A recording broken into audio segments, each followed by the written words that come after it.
Hey, so good morning po sa lahat mga tropa. Dito na po kami sa Timonan, our second day. First day kahapon po, na-cover kami ng 170 kilometers more or less from Bulacan to Lucena. So stop over po kami ng Lucena and then alas 4 pumadyak po kami papuntang terminal. Naligo, nagpahinga, nagkape. Ayun po, pumadyak po kami dito. Ngayon, ganap ng alas 8, dumating po kami rito sa may Zigzag Road, picture, gan. At this time po, nagpiprepare po may paakyat. Ito po, si Brum Brum, Pare Frank, si Kuya Albert, Gabert. Yan, yung dalawa. Ayun. Out, tumapadyak. Ninong. Naon. Saka si Ryan. So, aon po kami ngayon. Paakyat po kami ng Atimonan, Zigzag Park. Yan. God is good. God is good all the time. This is our second day.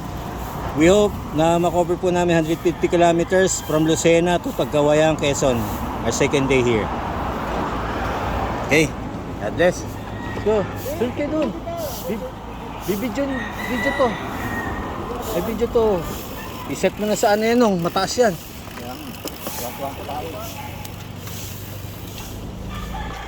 Woo. Ayan o.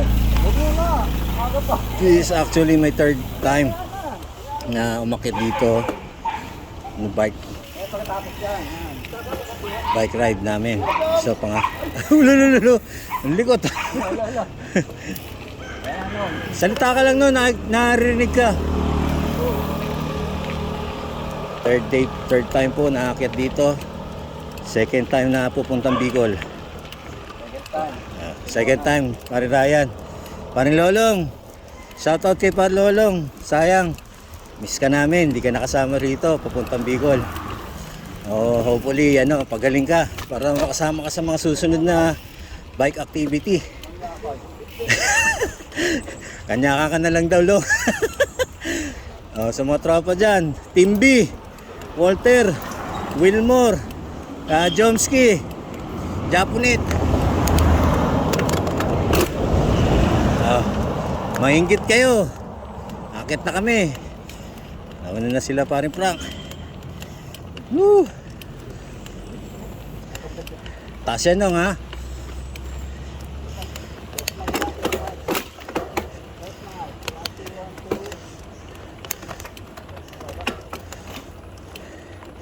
Huwag mo, ganan mo lang.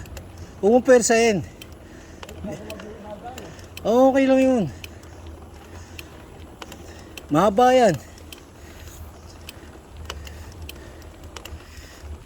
Ito na.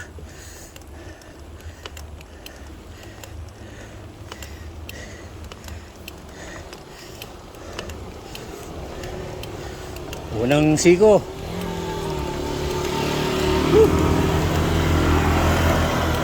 Kakaiba lang nito.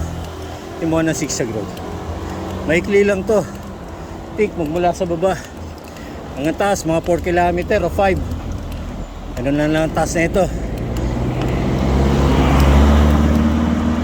Not like sa Baguio, Cannon Road. Nako, grabe. Matarik ang mga ahon doon. Lalo na yung Marcos Highway. Sobra haba naman. Puro ahon. So yung mga pagkakaiba niyan. Ito maikli pero matarik to. So mga 20 minutes, 30 minutes. Akit namin ito taas. Baguio, 5 oras akyatan. 5 hours, 6 hours kami. Mga 5 hours siguro, as I can remember, no? Yan. Wanto lang, dahan-dahan.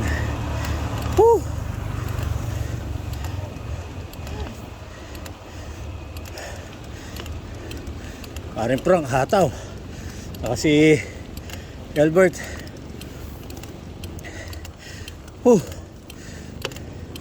God bless po, ate. Morning. Apo, sorsugon kami. Ingat po kayo. Lambot ng gulong mo, no? Dahan-dahan lang. Si Frank uminto. Ang bilis kasi madyak eh.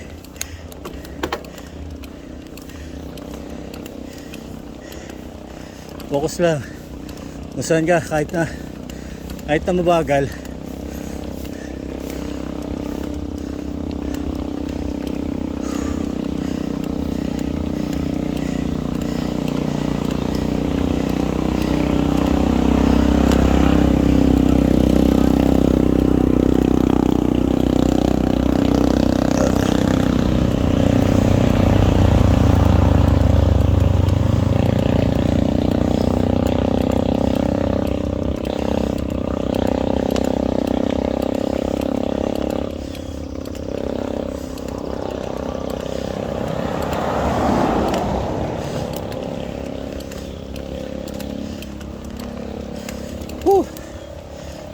Si Ninong oh.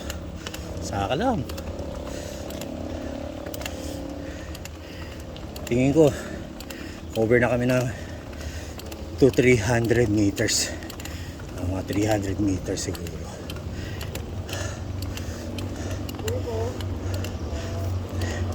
Flat road gradient. Nasa ano to? 20. Ayan. 18-20 degrees siguro. Wala. 15. Basta 15 to 20 to. May mataas na bahagi ito. Mataas to. Medyo uphill siya na matarek.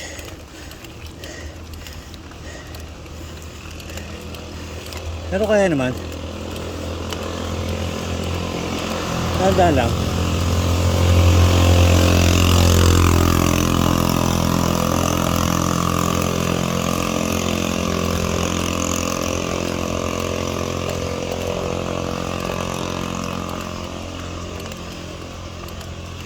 Nasa pinakamaliit ka ba, no? Na crank? Ayan, ayos yan. Tandaan lang. Morning po. Morning po. Opo. Sapsugon.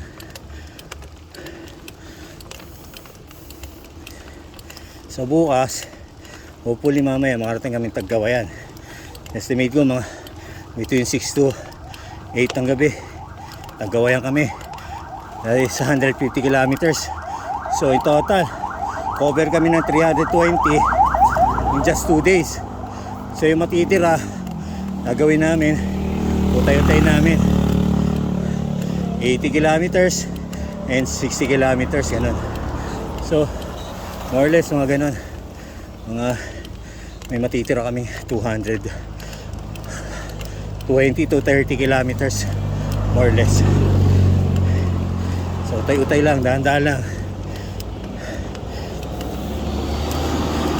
Ang first namin, recovery stopover sa Naga. Huli makalusot kami sa Naga kasi may mga balita na medyo hindi pa maganda daanan doon. But anyway, as the last time na I heard, medyo okay na yung kalsada, nadadaanan na, medyo na clear na. At the same time, magandang umaga po. We're hoping na totally clear na yung highway papasok ng Naga, kasi doon kami mag-stop over doon sa kamag-anak nila Frank. Recovery namin doon. Now we're hoping na maayos sila doon. Hindi naman daw binaha yung lugar nila, pero at the same time halos 50% ng Naga nakalubog na. Thank you po. Morning din po. God bless sa inyo. Thank you po. So yun nga. Then ng Naga, 1 day rest, takbo kami ng Cagsawa, Legazpi, Albay. Then doon diretso kami sa Sorsogon, which siya final frontier. Ibig sabihin, huling pupuntahan na destination namin, Sorsogon. So hopefully kami sa Donsol.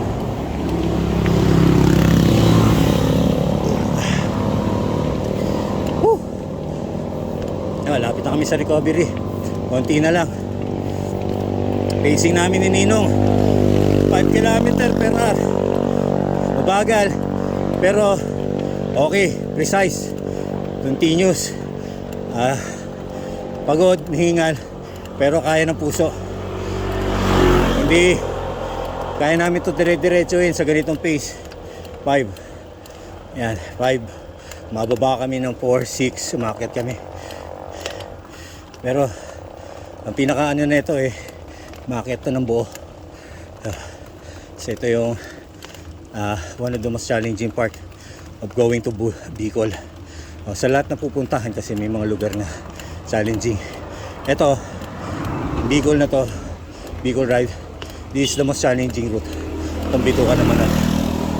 Kaya ano sinabi ko, hindi ganun kahaba ang ahonan, pero matarik. Whew. Compared to others na mga ahonin, ito maikli lang to. Mga 5 kilometers yan, more or less. Pero matarik. Whew. Thank you sa mga family namin na nakakaintindi sa amin. Nasuportahan doon nila kami sa mga nakwatsang namin ganito. Thank you sa kanila. Siyempre sa mga tropa na nakakaalam ng ride na to pero di nakasama. Ay, hopefully marating nyo rin to. Gawa nyo to. Kasi in our life, ito yung sa mga gusto namin. Mapuntahan yung mga lugar na hindi basta-basta kayang puntahan na nakabike. So ito yun, yung kagustuhan mo na makapunta doon sa lugar na yan. Ito yun, masaya na mahirap pero fulfilling.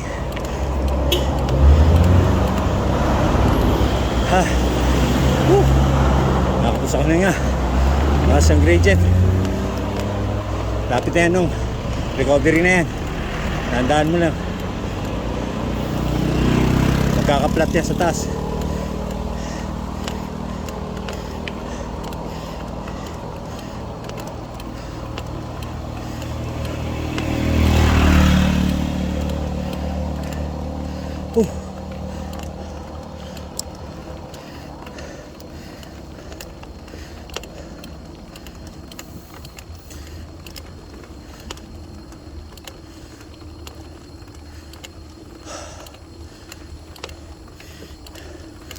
Si Tol Ryan, mga 80 meters layo sa amin. Laprak, nauna na. Ayan na, recovery yan nung flat yan.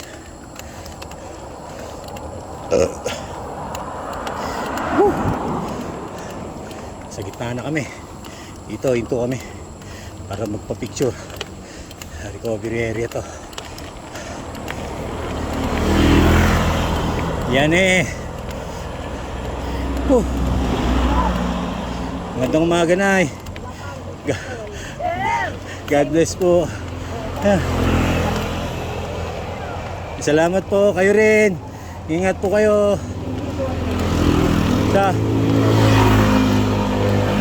Recovery yan nung andyan yung ano, ayun sa taas tingnan mo.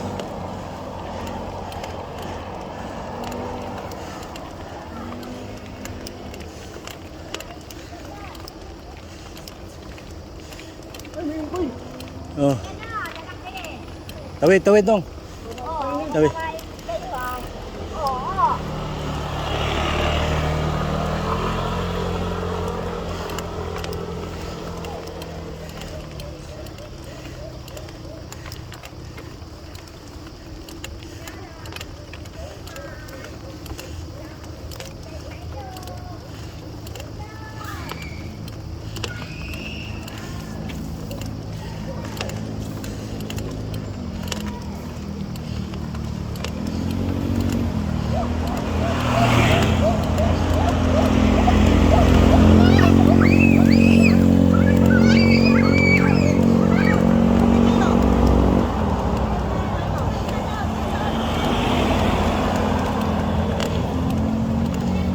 Magandang umaga po.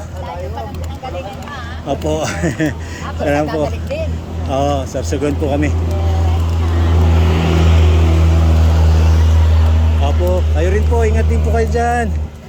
God bless po.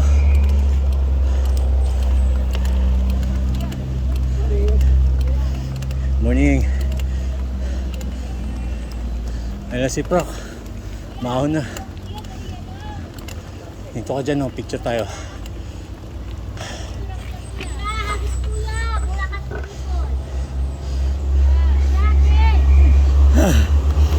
Budget.